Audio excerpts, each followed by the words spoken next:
It was an evening in late August 2007, at the premiere of Rob Zombie's Halloween. Under the flashing lights, a familiar woman walked the red carpet, not as a guest, but as one of the film's stars. To the audience, it was the return of a horror icon, but for Danielle Harris, that night meant something much deeper. It wasn't just a return to the franchise that made her famous, it was a declaration. Because in the nearly 2 decades she was away, Danielle had been fighting in a horror movie of her own, facing monsters not in any script. She had survived the very public tragedy of losing her first love, Jonathan Brandis, and battled demons no one else saw. That premiere, therefore, was not a simple comeback. It was the final round, the last scene where the final girl proved that she was undefeated. To understand the survivor, you must first understand the world that created her. The 1980s in America were a strange and contradictory time. It was the era of big hair, neon colors, and booming consumerism. Yet underneath the glossy surface, a current of anxiety ran deep. For children, it was a time of newfound freedom and also nascent fears. The milk cartons started featuring pictures of missing kids, and bedtime stories were soon joined by stranger danger warnings. It was into this world, on June 1st, 1977, in Plainview, New York, that Danielle Andrea Harris was born. Her childhood was not the idyllic suburban dream often sold on television. It was marked by an instability that would, in a strange way, forge the resilience she would need for the unpredictable chaos of Hollywood. Her parents divorced when she was very young, leaving her mother Fran to raise Danielle and her older sister Ashley on her own. The family became nomadic, not out of a sense of adventure, but out of necessity. They moved from the suburbs of Long Island searching for a foothold, and eventually landed in the sun-drenched but often unforgiving landscape of Florida. Life was a series of new apartments, new schools, and the constant, unsettling feeling of being the new kid. For a single mother in the 80s, life was a constant hustle. Fran worked tirelessly to provide for her 2 daughters, but stability was a luxury they rarely had. This rootless existence forced a young Danielle to adapt, to learn how to read new situations and new people quickly. It was a crash course in observation and survival. From a very early age, Danielle was different. She wasn't just a child, she was an observer. She possessed an emotional intelligence far beyond her years, a quiet intensity in her gaze that seemed to take in everything. While other children were lost in the world of cartoons and playgrounds, Danielle was developing a powerful imagination, a tool she would use to escape the uncertainties of her own life. She found a strange comfort in the world of make-believe, a place where she could control the narrative, where she could be anyone and go anywhere. This wasn't just play, it was practice. In the quiet of her room, creating stories and characters, she was unknowingly honing the very skills that would define her future. It was the first sign of the performer waiting to emerge, an artist learning to build worlds because her own was so often in flux. Her entry into the world of entertainment wasn't the result of a calculated push from stage parents, but rather a stroke of serendipitous luck, a classic discovered story that feels ripped from an old Hollywood film. While living in Florida, a young Danielle entered and won a local beauty pageant. It was a small affair, the kind of community event filled with proud parents and homemade costumes, but it was enough. The prize included a trip to New York City and a session with a photographer. In the photographer's studio, something magical happened. He saw what others would soon see, a natural, undeniable spark in front of the camera. She wasn't just posing, she was connecting with the lens. Those photographs became her calling card, leading to a meeting with an agent who saw the same raw potential. Suddenly, the Harris family was packing their bags again. This time, their destination was not another town in Florida, but the heart of the dream machine, New York City, the gateway to a life they could barely imagine. They found a small apartment, and the true hustle began. New York in the 1980s was a gritty, energetic, and fiercely competitive place. Danielle was thrown into the whirlwind of auditions, a brutal and unforgiving world for any actor, let alone a child. She and her mother would navigate the city's subway system, going from one casting call to the next for commercials, print ads, anything and everything. It was a grueling routine of hope and rejection. For every callback, there were 100 no's. It was a world that could easily crush a child's spirit. But for Danielle, the resilience she had developed in her nomadic childhood served her well. She understood disappointment. She knew how to pick herself up and try again. She saw it not as a rejection of her, but as part of the job. Her first big break came not in film or television, but on the long-running daytime soap opera, One Life to Live. In 1985, at the tender age of 7, she was cast as Samantha Sammy Garretson. For a child actor, a soap opera is a baptism by fire. The pace is relentless. New scripts are delivered daily, containing pages upon pages of dialogue that must be memorized overnight. The emotional stakes of the storylines are perpetually at a fever pitch: amnesia, betrayal, kidnapping, murder. Danielle was tasked not only with delivering this complex dialogue, but with performing intense dramatic scenes opposite seasoned adult actors. And she thrived. On set, she was a consummate professional. She learned her lines, she hit her marks, and she channeled that innate emotional intelligence into her performance. She wasn't just reciting words, she was feeling them. She played Sammy for 2 years, from 1985 to 1987, and it was the best training ground a young actor could ask for. She learned the technical craft of acting, the discipline of a television set, and perhaps most importantly, she learned how to access and portray deep, complex vulnerability on cue. It was a skill that would come to define her entire career. But as she was honing her craft in the world of daytime drama, a darkness was gathering on the cinematic horizon. A new kind of monster was waiting, and he was about to make Danielle Harris a household name. By the late 1980s, the slasher film was a cultural phenomenon. A decade after John Carpenter's Halloween had redefined the horror genre, its unstoppable boogeyman, Michael Myers, had become a titan of terror.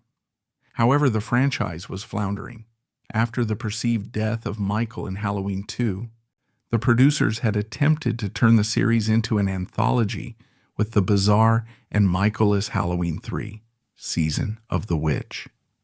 Audiences rejected it outright. They wanted their boogeyman back. By 1988, producer Mustafa Akkad was determined to resurrect Michael Myers and the franchise. The plan for Halloween 4, The Return of Michael Myers, was to bring the series back to its roots. A terrifying, silent killer stalking an innocent victim in the haunted town of Haddonfield. But with Jamie Lee Curtis's Laurie Strode gone, they needed a new emotional core. They needed a child, someone who could embody pure vulnerability, someone the audience would fear for with every fiber of their being. They needed a new scream queen. The casting call for the role of Jamie Lloyd was massive. Hundreds of young actresses auditioned. When 10-year-old Danielle Harris walked into the room, she was just another face in the crowd. But what the casting directors and director Dwight H. Little saw that day was something extraordinary. It was in her eyes. There was a profound sadness there, a well of emotion that felt real, not manufactured. In an industry full of polished, smiling stage kids, Danielle possessed a raw, unvarnished authenticity. She could convey terror, grief, and a desperate plea for help without saying a single word. She won the part, and her life changed forever. The role of Jamie Lloyd was not a simple, one-note character. Jamie was the orphaned daughter of Laurie Strode, a child plagued by nightmares, bullied at school, and haunted by a family legacy she couldn't understand. She was the niece of a monster, and he was coming home for her. To play this role, Danielle had to tap into the deepest, darkest corners of childhood fear. The production was intense, taking place in and around Salt Lake City, Utah, during cold, grueling night shoots. For a 10-year-old, it was a physically and emotionally draining experience.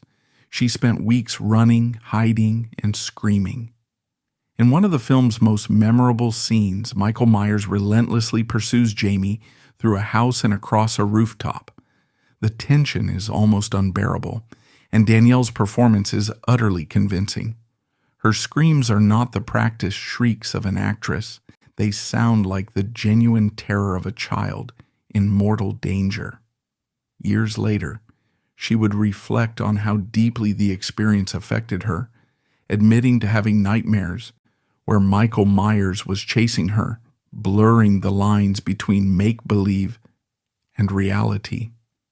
The fear she portrayed on screen was often drawn from a very real place. It was this raw, unfiltered honesty that made her performance so powerful and made Jamie Lloyd an instant icon for horror fans.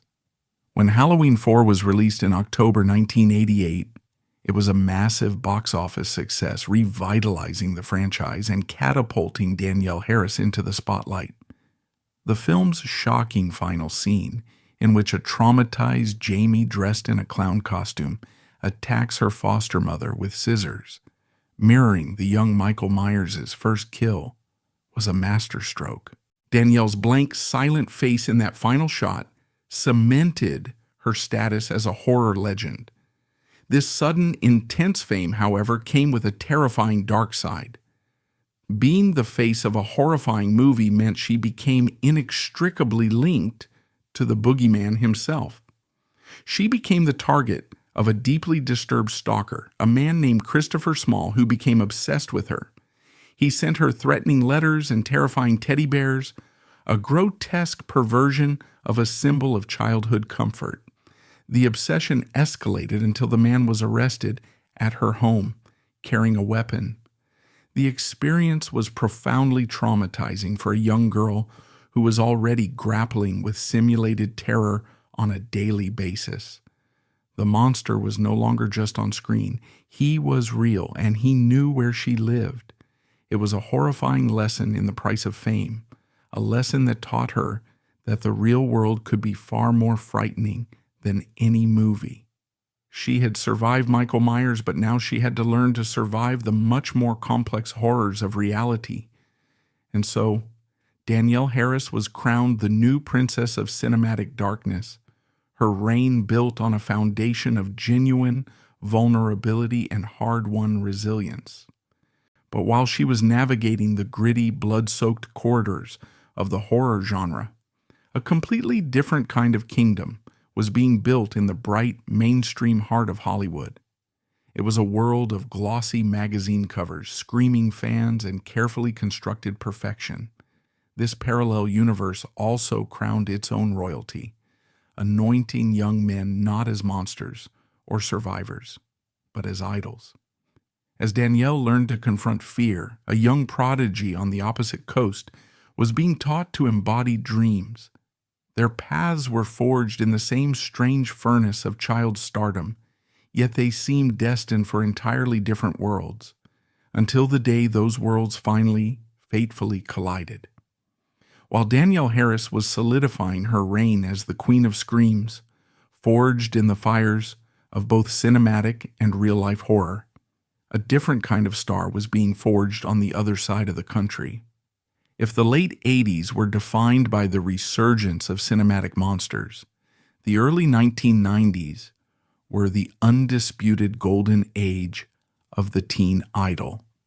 This was a unique, fleeting moment in pop culture history, the last era before the internet would fracture the monoculture into a million digital shards. In this time, teen magazines were the ultimate kingmakers. Publications like Tiger Beat, Bop, and 16 Magazine were not just periodicals. They were sacred texts, a direct line from the gods of Hollywood to the hearts of millions of teenagers. Their glossy pages, filled with pinups, candid interviews, and fun facts, held the power to create superstars overnight. The boys who graced their covers were elevated to a special pantheon. They were sensitive, impossibly handsome, and just a little bit mysterious. Their images carefully curated to be the perfect blend of attainable and dreamlike. And in this pantheon of heartthrobs, one star shone with a unique and blinding intensity. Jonathan Brandis. Born on April 13, 1976 in Danbury, Connecticut, Jonathan Gregory Brandis was, by all accounts, a prodigy. He wasn't a child pushed into the spotlight. He seemed born for it, possessing a preternatural talent and intellect that set him apart from his peers. He was reportedly reading by the age of 3 and was a natural in front of the camera, booking his first commercial for Fisher-Price at 4. Like Danielle, his childhood was shaped by the early divorce of his parents. He was raised by his mother, Mary, a teacher and manager who recognized her son's extraordinary gift and dedicated her life to nurturing it. Seeing that his potential was bigger than what their small Connecticut town could offer, she made the life-altering decision to move with him to Los Angeles when he was just 9. It was a gamble, a leap of faith into the most competitive industry on earth. In Los Angeles, Jonathan's talent immediately found purchase. He wasn't just another cute kid. He was a genuinely gifted actor with a startling intelligence and a soulful presence that registered on screen. His early career was a steady, impressive climb. In a strange twist of fate, he landed a recurring role on One Life to Live, the very same soap opera where Danielle Harris had gotten her start, a cosmic near miss, as their time on the show did not overlap. He guest starred on a string of hit shows like L.A. Law, Who's the Boss, and Murder, She Wrote, consistently impressing seasoned directors and co-stars with his professionalism and emotional range. But his first truly iconic role, the one that signaled the arrival of a major young talent, came in 1990. He was cast as the young Bill Denbrough in the highly anticipated television miniseries adaptation of Stephen King's magnum opus, It. It was a demanding role for any actor, let alone a 13-year-old. Bill was the emotional anchor of the Losers Club, a group of outcast children battling an ancient shape-shifting evil that manifested as the terrifying Pennywise the Clown. His character was defined by a profound sense of grief and guilt over the murder of his younger brother Georgie, a trauma that manifested in a pronounced stutter. Jonathan's performance was nothing short of heartbreakingly authentic. He didn't just play a boy with a stutter, he inhabited the frustration and shame that came with it. He captured the quiet, determined leadership of a boy hunting the monster that destroyed his family. Sharing the screen with a talented ensemble of young actors like Seth Green and Emily Perkins, it was Brandis who radiated a natural, compelling charisma. He was the undeniable star, and his performance earned him critical acclaim. That same year, his star ascended even higher when he took over the lead role of Bastian Bucks in the never-ending story 2, The Next Chapter. Taking the reins of a character beloved by millions from the first film was no small feat, but Jonathan made it his own. He brought a sense of wonder and earnestness to the part that resonated with young audiences worldwide. With these 2 high-profile roles, he had firmly established himself as one of the most serious and capable young actors in the business. He wasn't just a face, he was a talent, but it was his next role that would transform him from a respected actor into a full-blown cultural phenomenon, launching him into the stratosphere of teen idolatry. In 1993, Steven Spielberg's Amblin Entertainment, the production company behind some of the biggest blockbusters of all time, launched an ambitious high-concept science fiction series called Seaquest DSV. Pitched as Star Trek Underwater, the show was a massive network television event, boasting a huge budget, groundbreaking special effects for its time, and a lead actor of immense cinematic stature, Roy Scheider of Jaws Hackney's fame. The producers knew that to make the show a true multi-generational hit, they needed a way to attract a younger audience. They needed a breakout star, a character who could be the viewer's surrogate in this futuristic underwater world. They found him in 16-year-old Jonathan Brandis, who was cast as Lucas Wollenschak, a teenage computer genius and prodigy, who, after hacking into a secure network, is sentenced to serve aboard the submarine. Lucas was the perfect teen idol character. He was brilliant, a little bit rebellious, and possessed a sensitive intellectual charm that was a refreshing change from the typical jock characters of the era. He was the kid who gets to live out the ultimate adventure using his brains to save the day alongside seasoned naval officers. And Jonathan played him to perfection. He was not only believable as a super genius, but he also infused the character with a palpable vulnerability and relatability that made him instantly lovable.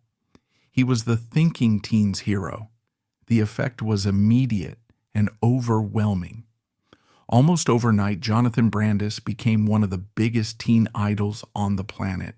His face was everywhere. He was on the cover of every teen magazine, his thoughtful blue eyes staring out from newsstands across the country. His posters adorned the bedroom walls of millions of teenage girls. Fan mail poured into the NBC studios by the sackful, thousands of letters a week. When he made public appearances, he was mobbed by legions of screaming fans. The adoration was absolute. He was intelligent, articulate, and by all accounts a kind and thoughtful young man who seemed slightly bewildered by the sheer intensity of it all. Unlike many of his peers, he wasn't just a passive product.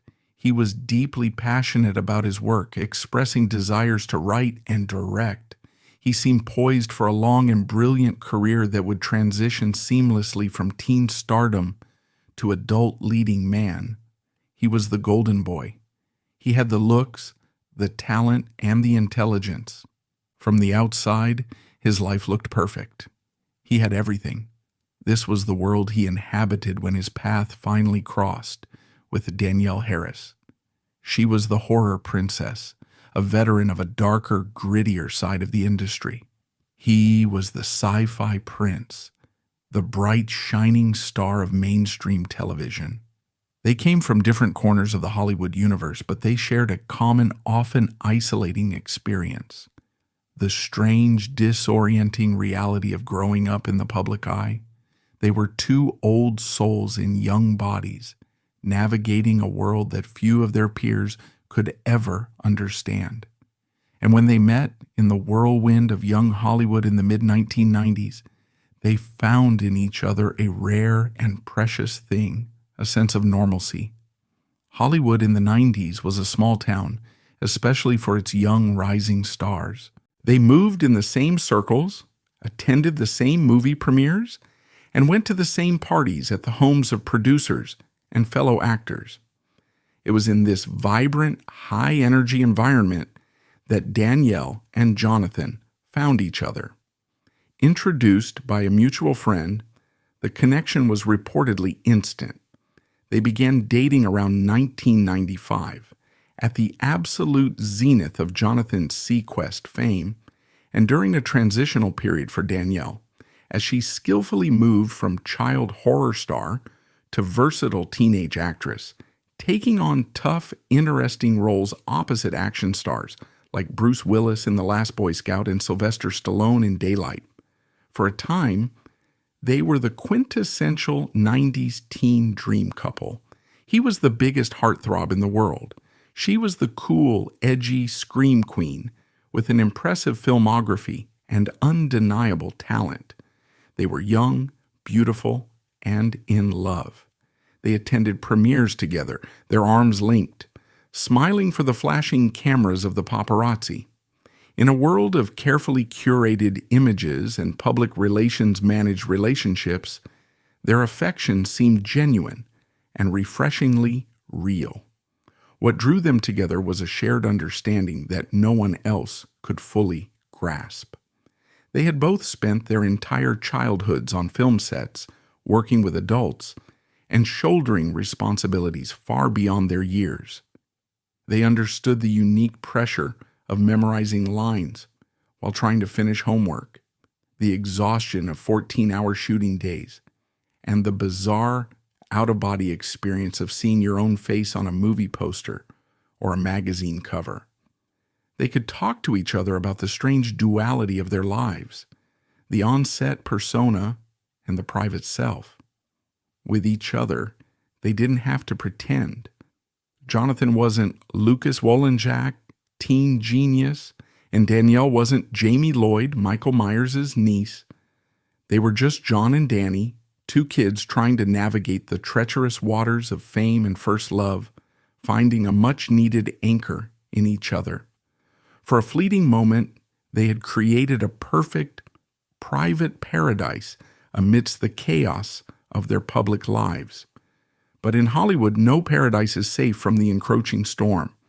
The very same machine that had elevated Jonathan to the status of a god was a fickle and jealous one, demanding absolute devotion.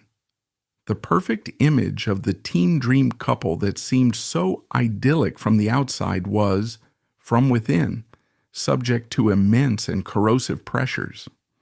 The fantasy of the teen idol and the reality of a genuine relationship were on a collision course, and behind the flashing cameras and charming smiles, the first cracks were beginning to form in the golden armor of the boy who had it all.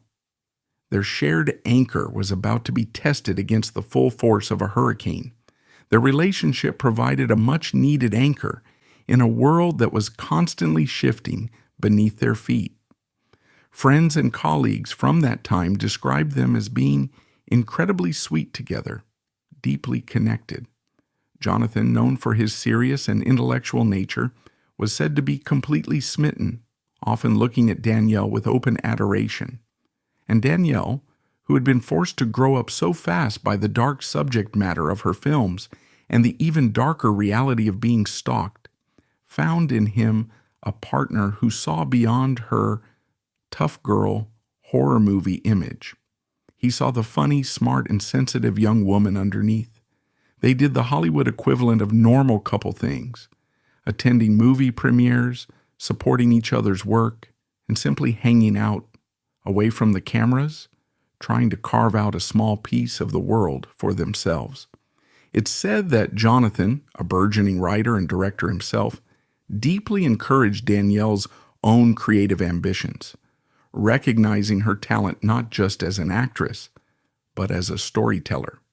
He was intensely loyal and supportive of the people he cared about, and for a bright, shining moment, Danielle was at the very center of his world.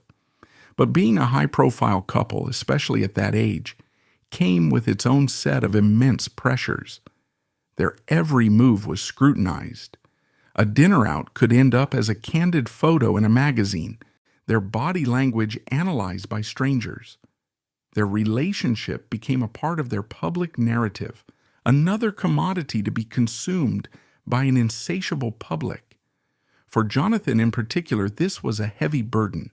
The teen idol machine, that powerful engine that had built his kingdom, operated on a fragile fantasy. It demanded that he belonged to everyone, that he maintained the illusion of being the sensitive, available boy next door for his millions of adoring fans. Having a serious public girlfriend, no matter how wonderful she was, complicated that image. It punctured the dream. Every photo of them together was a reminder to his fans that he was not, in fact, theirs. And beneath the surface of their seemingly perfect romance, the tectonic plates of their careers were beginning to shift, slowly at first and then with a violent grinding force. The cruel, unwritten law of Hollywood is that what goes up must come down. For teen idols, this descent is often not a gentle slope, but a terrifying vertical drop. The same machine that builds you up will, without a moment's hesitation, tear you down and move on to the next fresh face. By 1996, the world that had been Jonathan Brandis's oyster was beginning to slam shut. As the girl who stood closest to him, Danielle was granted a front row seat to the first signs of its inevitable and devastating decline. The first major blow was the decline and eventual cancellation of Seaquest DSV. In its second season, in an effort to chase ratings, the show underwent a creative overhaul. It became more action-oriented, less focused on the plausible science that had been its original hook. The title was changed to the more generic Seaquest 2032. The changes didn't sit well with critics, audiences, or its original star, Roy Scheider, who began to publicly and vocally criticize the show's new childish direction. Jonathan, too, was reportedly unhappy with the shift. The intelligent, character-driven show he had proudly signed up for was morphing into something else entirely. Ratings plummeted, and after a shortened third season, the show was unceremoniously canceled. For Jonathan, it wasn't just the end of a job, it was the end of an era. The role that had defined his entire teenage existence was gone.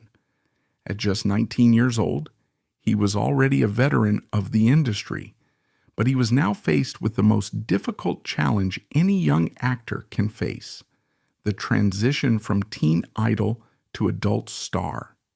It proved to be a far more brutal and unforgiving process than he could have ever imagined. The very image that had made him famous, the sensitive, boyish intellectual with the signature floppy hair, was now an albatross around his neck. Casting directors, it seemed, had trouble seeing him as anything else. The face that had sold millions of magazines was now a liability, trapping him in a state of perpetual adolescence in the eyes of the industry. He was no longer a boy, but he wasn't yet seen as a man. He was stuck in a professional no man's land, and it was a deeply frustrating and demoralizing place to be. He fought hard to break free. He auditioned for major roles that could have redefined his career and proven his range as a mature actor. One of the most crushing rejections was for the part of Anakin Skywalker in the Star Wars prequels. It was a role he desperately wanted, a franchise that had defined his own childhood. Landing the part would have been the ultimate validation, a move that would have secured his place as a leading man for the next decade. When the part ultimately went to another young actor, Hayden Christensen, the loss was profound. Each rejection was a fresh wound, a quiet confirmation of his deepest, most terrifying fear, that his best days, the golden days of magazine covers and screaming fans, were already behind him. Danielle Harris was there for all of it. She was the one who saw the profound and corrosive effect this career slump was having on him. The confident, brilliant, and articulate young man she had fallen in love with was beginning to retreat into himself. The light in his eyes, once so bright and full of creative passion, was starting to dim. He had built his entire identity around his work, his talent. It was the one constant in his life since he was a small child. When the work began to dry up, he began to fundamentally question his own worth. Friends from that period recall that he became more withdrawn, more prone to bouts of melancholy and frustration. The constant pressure to reinvent himself, coupled with the constant disappointment of being rejected, began to take a serious toll on his mental health. Their relationship, once a source of stability and a safe harbor from the storm of fame, now found itself in the middle of it. It's incredibly difficult for any relationship, let alone one between two young people, to survive when one partner is caught in a downward spiral of professional disappointment and growing depression. The shared joy and excitement of their rising careers was replaced by his anxiety and frustration. While the specific details of their breakup have always been kept private out of respect, it's not hard to imagine the unbearable strain. They were young, navigating their own burgeoning adulthoods, while also dealing with an extraordinary level of external pressure. They eventually went their separate ways, sometime around 1997 or 1998. The end of their relationship coincided with the darkest and most difficult period of Jonathan's life. His anchor was gone, and he was now truly adrift.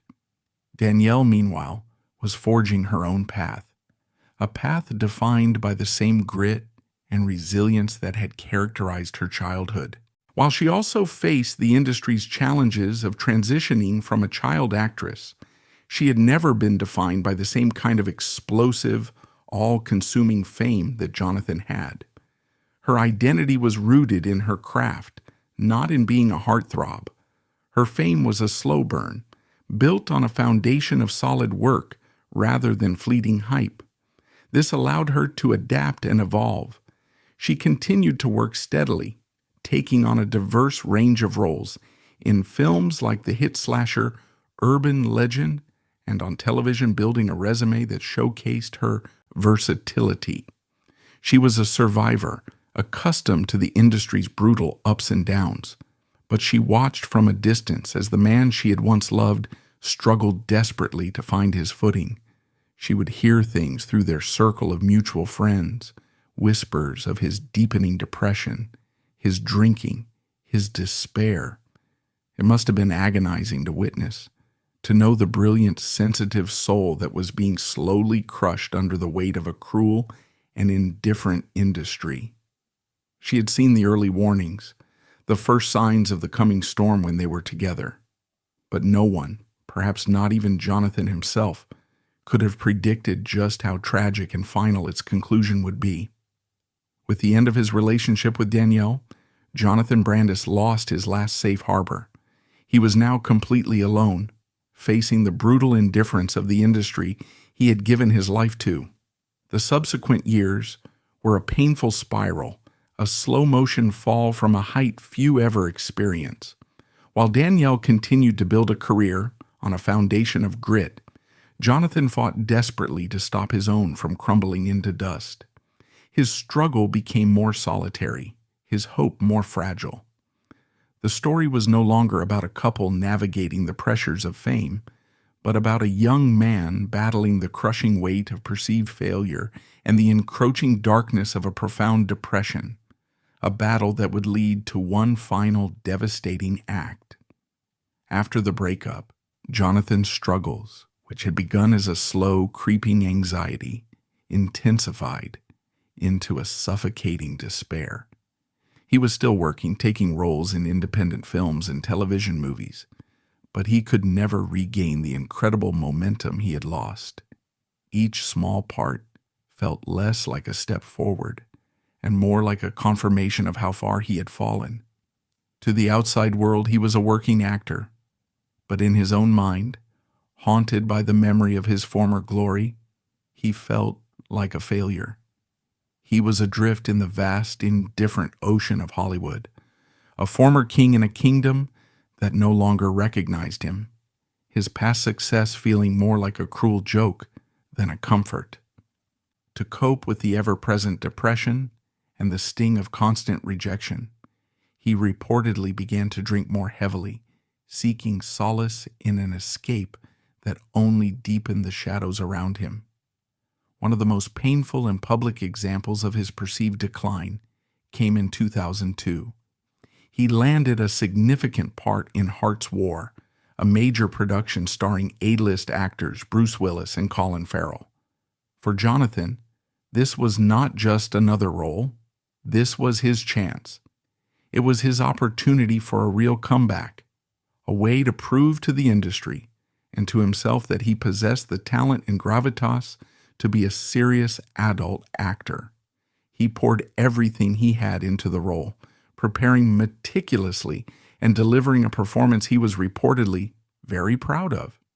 He saw it as a new beginning, a light at the end of a long, dark tunnel. But when the film was released, that light was brutally extinguished. His performance had been mercilessly cut down in the editing room to just a few brief, almost non-existent appearances. He was little more than a glorified extra. For Jonathan, this was the ultimate, soul-crushing humiliation. It was a public and brutal confirmation that the industry he had given his entire life to no longer valued him. His friends said he was utterly devastated, that the experience broke something deep inside him that would never fully heal. On the evening of November 11th, 2003, concerned friends of Jonathan Brandis went to his Los Angeles apartment to check on him. They found him in a state of unimaginable crisis. He had attempted to take his own life. They frantically called paramedics, and he was rushed to the nearby Cedars-Sinai Medical Center, but the damage was too severe. In the quiet, early hours of November 12, 2003, at the age of 27, Jonathan Brandis was pronounced dead. The news sent a shockwave through Hollywood and beyond, a collective gasp of disbelief and sorrow. For the millions of people who had grown up with him, who had his poster on their wall and his face in their favorite movies, it felt like a deeply personal loss. It was simply incomprehensible. How could the golden boy, the brilliant, sensitive star who seemed to have it all, be gone? There was no public note, but his friends told authorities what those closest to him already knew. He had been profoundly depressed about the state of his career and had been drinking heavily. He was reportedly despondent about his life, lonely, and utterly convinced that his moment had passed, leaving him with nothing. The aftermath of his death was a storm of media speculation and public grief. The narrative quickly and perhaps too easily solidified. He was another tragic victim of the child star curse, a cautionary tale about the perils of early fame.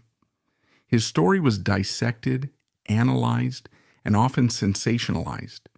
He became a symbol of Hollywood's disposable nature, a poster child for dreams deferred and broken. His life was reduced to a two-act tragedy.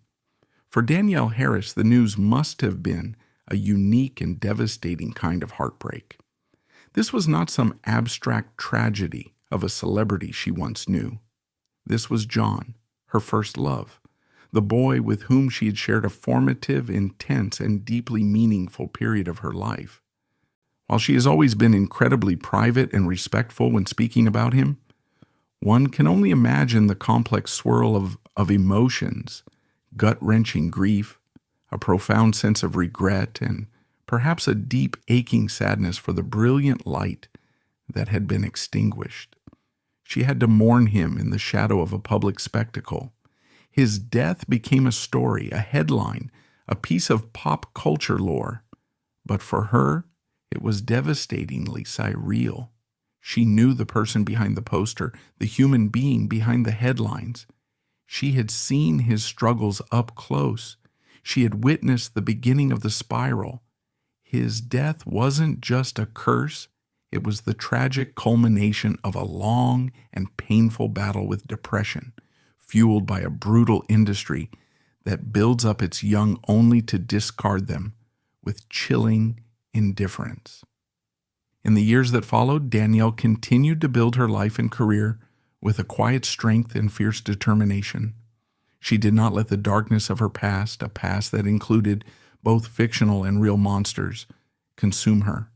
Instead, she seemed to channel it into her work, into her life. She made a triumphant return to the franchise that made her famous, appearing in Rob Zombie's gritty Halloween reboot, and its sequel this time as a different character, Annie Brackett. The return was a celebratory moment for horror fans, a symbol of her enduring legacy and unbreakable connection to the genre. But she wasn't content to just be in front of the camera. She stepped behind it, making her directorial debut with the 2012 horror comedy film, Among Friends. She proved herself to be a talented and insightful filmmaker with a deep, innate understanding of the genre she had grown up in. She also became a wife and a mother, building a family and a life for herself defined by love and stability, far from the chaotic pressures of her youth. Her survival is, in many ways, a quiet act of defiance. In an industry littered with the wreckage of child stars who burned out, faded away, or met tragic ends, Danielle Harris endured. She navigated the treacherous transition to adulthood. She faced her own demons, and she emerged on the other side, not unscathed, but whole. She never had the stratospheric, explosive fame of Jonathan Brandis, and perhaps in a strange and tragic way, that was her saving grace. Her fame was a slow burn, built on a foundation of solid work rather than fleeting hype. It allowed her to grow as an artist and as a person, without the crushing weight of having to be the world's perfect, flawless idol. When she speaks about her past, there is no bitterness, only a sense of hard-won wisdom. She acknowledges the difficulties, the trauma of being stalked, the pressures of the industry, but she doesn't dwell in victimhood. She sees it all as part of the journey that made her the strong, resilient woman she is today. Her story is not a tragedy. It is a testament to the power of the human spirit to endure, to adapt, and to find light even in the darkest of places. She survived Michael Myers on screen, but her true masterpiece of survival was the life she built for herself, a life of creativity, love, and quiet strength, far beyond the shadow of the fallen star she once loved. What is the legacy of a life? For Jonathan Brandis, his legacy is tragically intertwined with his death. He is remembered as the boy who had everything and lost it all, a beautiful, sad ghost from a bygone era. His story serves as a stark and necessary warning about the immense human cost of fame and the critical importance of mental health. It's a powerful reminder that behind every smiling magazine cover, there is a real person with real vulnerabilities. We mourn the loss of his talent, of all the brilliant performances he never had the chance to give. But what is the legacy of Danielle Harris? Her legacy is one of quiet, tenacious survival. She represents the other side of the child star narrative, the one we don't talk about as much because it lacks the dramatic flame out. It's the one that doesn't end in tragedy, but in a life fully and meaningfully lived. She reminds us that it is possible to walk through the fire of young fame and not be consumed by it. She proved that you can grow up in a world seemingly designed to break you and still find a way to build a life on your own terms. Her connection to Jonathan Brandis is an undeniable and poignant chapter of her story, but it does not define her. She is not simply the girl who dated Jonathan Brandis. She is a trailblazer in the horror genre, a talented actress, a skilled director, a wife, a mother, and a survivor in every sense of the word. Her career has spanned 4 decades, a remarkable achievement in an industry known for its short memory. She has earned the respect of her peers and the enduring love of her fans, not because of who she dated, but because of who she is, a dedicated artist and a profoundly resilient human being. Perhaps the greatest lesson from their intertwined stories is one of perspective. We are so often drawn to the drama of the fall, the tragedy of the flame that burns too bright and then extinguishes. But there is a different kind of power, a quieter, more profound strength, in the story of the one who endures, the one who tends to the flame, who keeps it from going out and who learns to carry its light forward. Danielle Harris carried that light.